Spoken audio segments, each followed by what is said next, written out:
Nara had journeyed far from her homeworld, a blue and verdant planet orbiting a distant star, her mission to experience and catalog the flora and fauna of Earth for the Galactic Archive.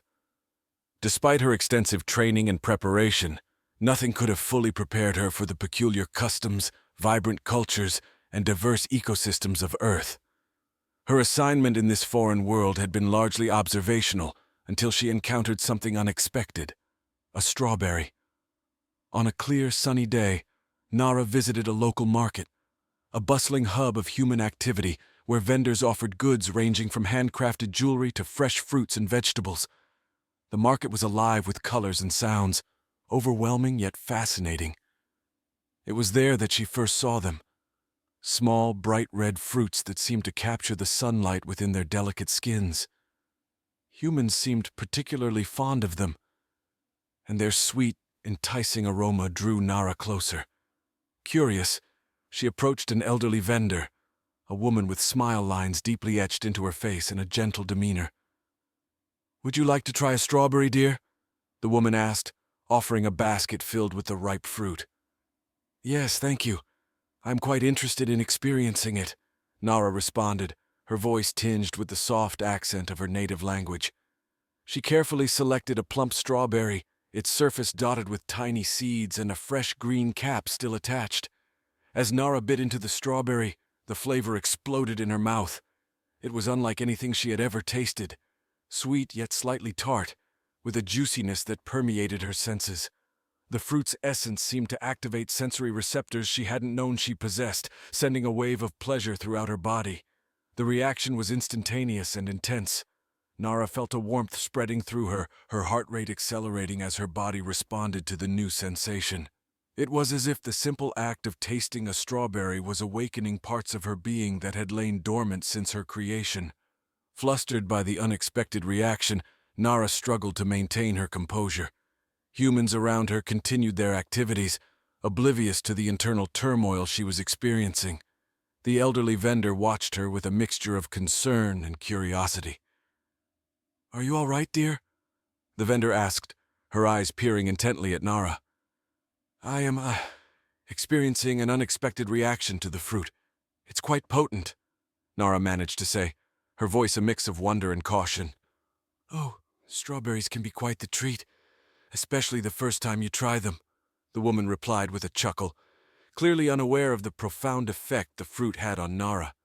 Realizing that her reaction was out of the ordinary, even for an alien in disguise, Nara decided to purchase a few more strawberries for further analysis. She thanked the vendor and tucked the fruits safely in her satchel. As she left the market, Nara's mind was abuzz with questions and hypotheses about the biological and chemical properties of strawberries and their effect on her alien physiology. Perhaps, she mused, there was more to Earth's simple pleasures than met the eye. This first taste was just the beginning, and she knew her report to the Galactic Archive would contain far more questions than answers. Little did she know, her encounter with the strawberry was about to set her on a path that would intertwine her fate with that of Earth in ways she could never have anticipated. As Nara ventured deeper into her analysis of the strawberries, she set up a makeshift laboratory in her discreetly parked spacecraft, hidden from human eyes by advanced cloaking technology. The interior was a stark contrast to the rustic charm of Earth, with panels of shimmering alien metal and rows of sophisticated instruments that hummed softly in the background. With a strawberry secured in a clamping device, Nara activated her scanner, a device capable of molecular and atomic analysis. The display flickered to life, revealing a complex dance of molecules, sugars, acids, and a plethora of other compounds she struggled to classify with her existing database. Her focus narrowed on a specific sequence of molecules that seemed to be the source of her intense physiological reaction. These were not merely nutrients. They carried a potent biochemical signal, potentially akin to pheromones. Intrigued, Nara isolated the compound, synthesizing it in a pure form to further study its effects. She administered a microscopic dose to herself, monitoring her vital signs and neural activity closely. The results were consistent: increased heart rate, a flush of warmth, and a heightened sensory awareness that made the colors and sounds of her ship seem more vivid. Her curiosity now piqued beyond mere scientific interest. Nara began to theorize that this chemical might be an evolutionary adaptation by Earth's strawberries, perhaps a way to ensure propagation by appealing to the sensory systems of Earth's various fauna, including humans. But why then, she wondered, was her alien physiology so susceptible to these effects? With each experiment, Nara meticulously recorded her findings, preparing a detailed report for the archive. Yet, as the sun set outside her cloaked ship, casting long shadows over the landscape, a sense of unease began to settle over her. Was it ethical, she pondered, to delve so deeply into an aspect of another world's ecology that clearly held such power? Her scientific training argued for detached observation and analysis, but her experiences among humans had taught her the importance of empathy and caution. The next morning, Nara decided to consult with Dr. Emilio Vasquez, a human biologist she had met during her earlier forays into academic circles under the guise of a visiting researcher from a distant country. Dr. Vasquez was an expert in bioactive compounds in plants, and she hoped he might offer insight without becoming suspicious of her otherworldly origins.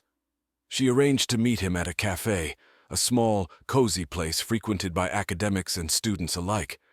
Over cups of steaming coffee, Nara presented a synthesized sample of the strawberry compound, cleverly disguised as a potential pharmaceutical agent she was developing.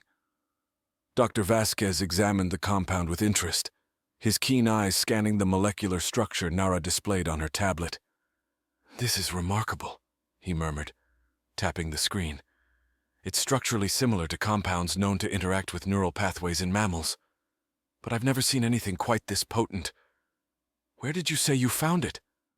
Nara fabricated a plausible story about a rare plant discovered in remote parts of Asia, watching Dr. Vasquez's reaction closely. His fascination was evident, and he proposed a collaboration to study the compound further. As she left the cafe, Nara felt a twinge of conflict. Sharing her findings could accelerate her research, but doing so without revealing the true source and her identity posed a significant risk. She decided to proceed with caution, unaware that her decision would soon lead her into the heart of human intrigue and scientific discovery, pushing the boundaries of her mission and her understanding of both humans and herself. Nara's collaboration with Dr. Vasquez ushered her into a complex world of academic research mixed with a sprinkle of espionage, as if her extraterrestrial origin demanded a subplot of secrecy. They worked late into the nights, their sessions filled with vigorous scientific debate and meticulous experimentation. However, Nara was always cautious, careful to never reveal the extraterrestrial technology at her disposal or the true depth of her knowledge. The compound they studied, which Nara had named Serotinex to fit her cover story, demonstrated remarkable effects in their trials. Small doses appeared to significantly enhance cognitive and sensory functions in rats, leading them to navigate mazes with almost preternatural ability. Dr. Vasquez was thrilled, his enthusiasm contagious, but Nara felt an increasing unease. The implications of such a compound, especially if its full potential were known, were vast and potentially dangerous. One evening, as Nara prepared the lab for another round of trials, she overheard whispers from the hallway. Dr. Vasquez was speaking with another colleague, his voice hushed and urgent. "If this gets out, it could change everything," he said. "We need to be careful. This could be bigger than anything we've ever dealt with." Nara's sharp hearing caught every word, and her mind raced. Her involvement had begun to influence human scientific advancement in ways she hadn't anticipated. She realized then that she needed to tighten control over her research or risk exposure. The next day brought unexpected visitors. Government officials, introduced as members of a National Science Advisory Board, arrived to inspect the lab.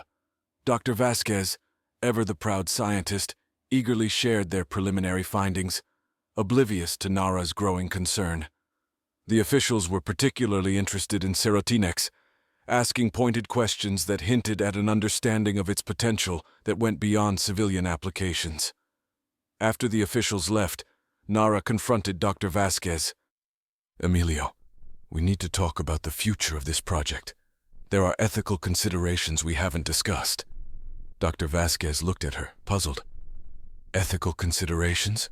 Nara, we're on the verge of a breakthrough that could benefit all of humanity. What concerns could possibly outweigh that? Nara paused, choosing her words carefully. There's a risk of misuse. What we're developing here, it's powerful. Too powerful. We need protocols, oversight. He nodded slowly, his initial excitement tempered by her solemn tone. I see your point. Let's draft some guidelines. Make sure this doesn't fall into the wrong hands. Together, they began drafting a framework for ethical use, but the complexity of human politics and greed was something Nara could study for years and still not fully understand. As they worked, Nara's own communications with her home planet became more guarded, her reports filled with coded warnings about the potential dangers of their findings. One night, while reviewing their data, Dr. Vasquez turned to her with a serious look. Nara, there's something else. The officials, they want to meet with you personally. They said it's to discuss funding, but I think they're curious about you, about how you came to be involved in this. Nara's heart skipped a beat. This was the moment she had feared, where her true identity might be scrutinized. Preparing herself for what might come next, she knew she had to tread carefully, balancing her duties to her own world with the spiraling events on Earth. As the boundaries of her mission blurred, so too did her understanding of where her responsibilities lay, their reach extending far beyond the confines of any lab or any planet. Nara approached the meeting with the government officials with a mix of anticipation and apprehension. In her meticulously chosen attire, a blend of professional and approachable, she projected the image of an accomplished scientist. Yet underneath, her alien physiology was in a state of alert, ready to employ her cloaking technology should the need arise. The officials greeted her warmly, their demeanor friendly, but with an undertone of scrutiny that did not escape Nara. They convened in a high-security conference room, the kind used for discussions that influence national policy. Dr. Nara, one official began, his voice smooth and calculating. Your work with Dr. Vasquez has been impressive. We're considering substantial funding, but we need to understand more about your background. Your techniques are quite advanced. Nara nodded, her response measured. My training is from a variety of international institutions, and I've had the opportunity to work with some of the best minds in the field. She carefully avoided any specifics that could betray her extraterrestrial origins. As the conversation delved deeper into the science behind Serotinex, Nara adeptly handled their queries, explaining the biochemical mechanisms without revealing the alien technology that made her discoveries possible. However, the officials were particularly interested in the compound's potential applications beyond medicine, enhancements to cognitive and physical abilities that could be militarized. Feeling the conversation veering into dangerous territory, Nara emphasized the ethical considerations and the necessity of strict controls. The potential for misuse is significant, she warned. It's imperative that this research is guided by a strong ethical framework. The officials exchanged glances, their expressions unreadable. Of course, Dr. Nara, one replied. We agree. National security is our priority, and your insights are invaluable.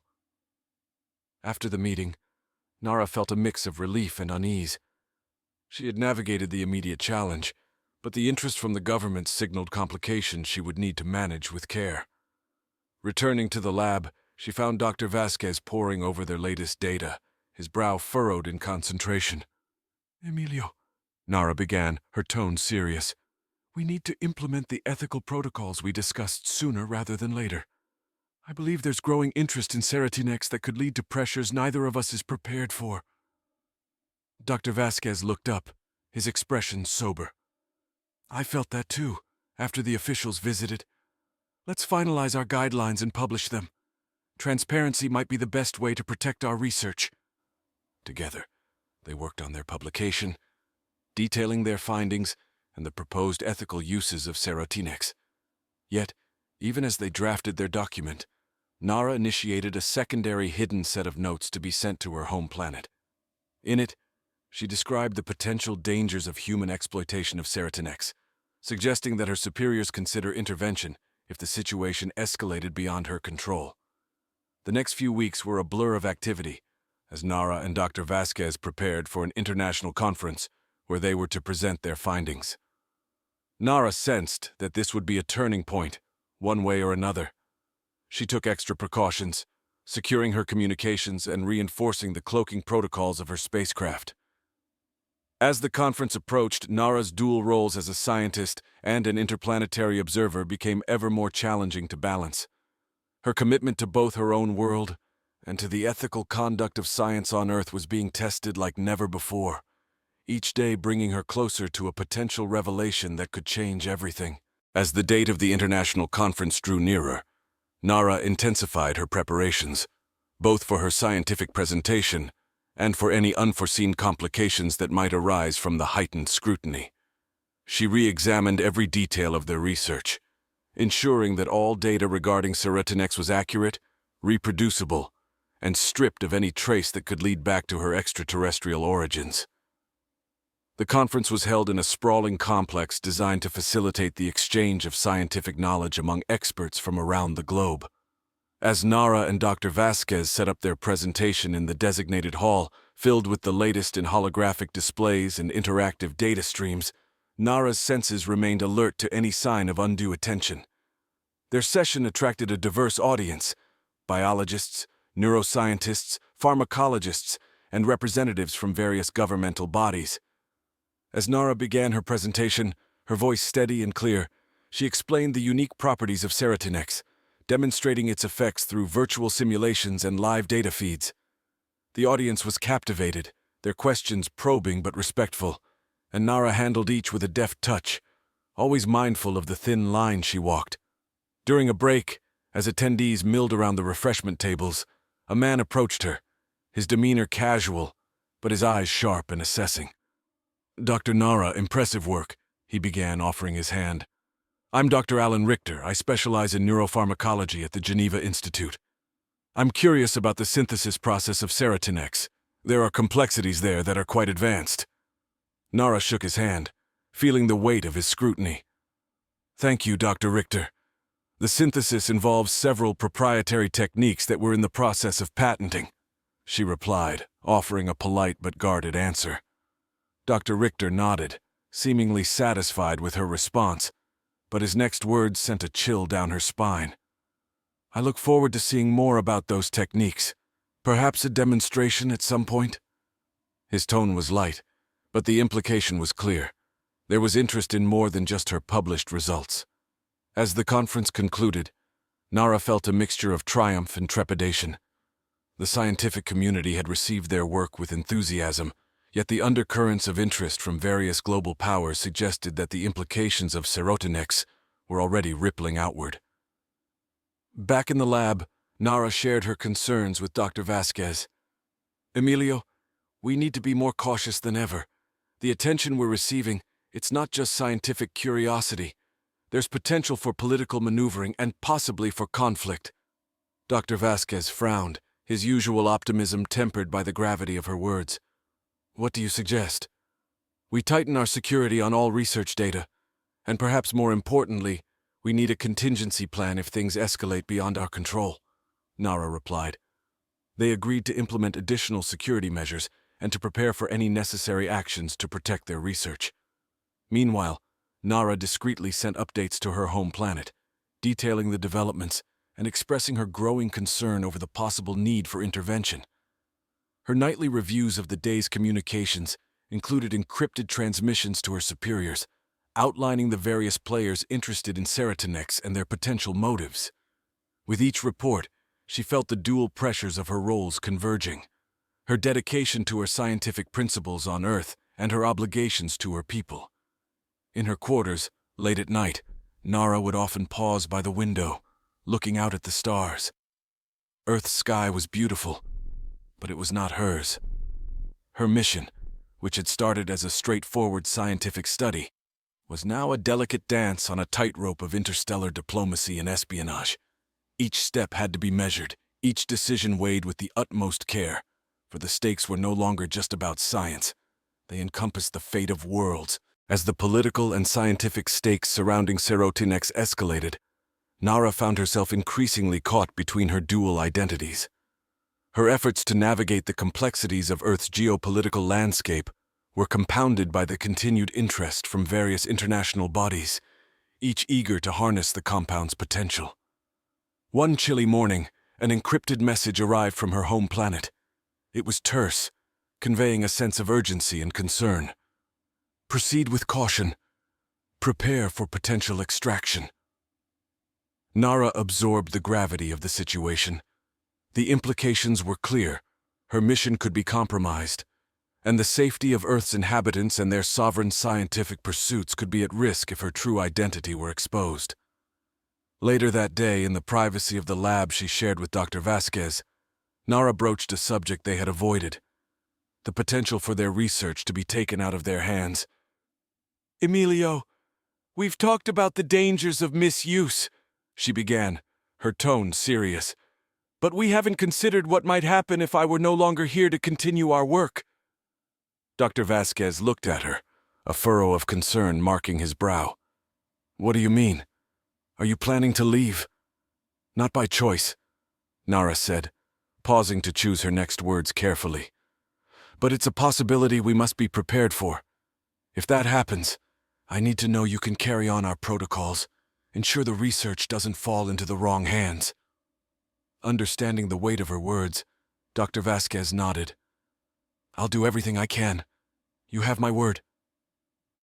Their conversation was interrupted by an alert on Nara's communication device, an untraceable signal that she knew could only be from her superiors. The message was cryptic, but its meaning was unmistakable. Extraction imminent. Compromise detected.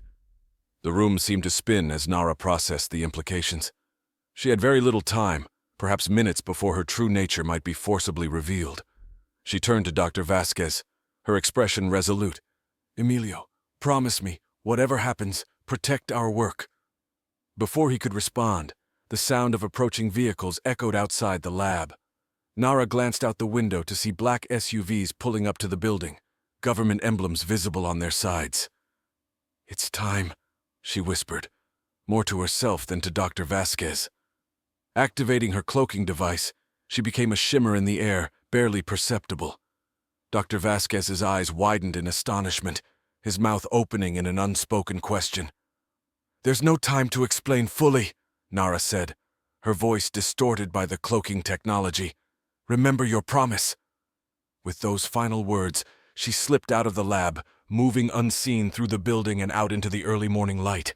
The agents entered the lab just as she made her escape, their timing just moments too late. Outside, Nara's heart pounded as she navigated her way back to her hidden spacecraft. She could hear the agents organizing a search, their voices static over radios. As she reached the safety of her ship, the door sealed behind her, and she initiated the launch sequence. The craft lifted off silently, cloaked and undetectable against the dawn sky. As Earth receded below her, Nara felt a pang of regret for the world she was leaving behind, but also relief that she had managed to escape without further incident. Her last transmission to Earth was to Dr. Vasquez, a simple message that carried with it the weight of all they had shared. Protect our work, protect the future. As her ship set a course back to her home planet, Nara reviewed her mission logs, preparing to report on her experiences, the knowledge gained, and the ethical dilemmas faced. Her time on Earth had ended, but the impact of her discoveries and the decisions she had made would resonate far beyond her departure, shaping future interactions between her people and the humans of Earth.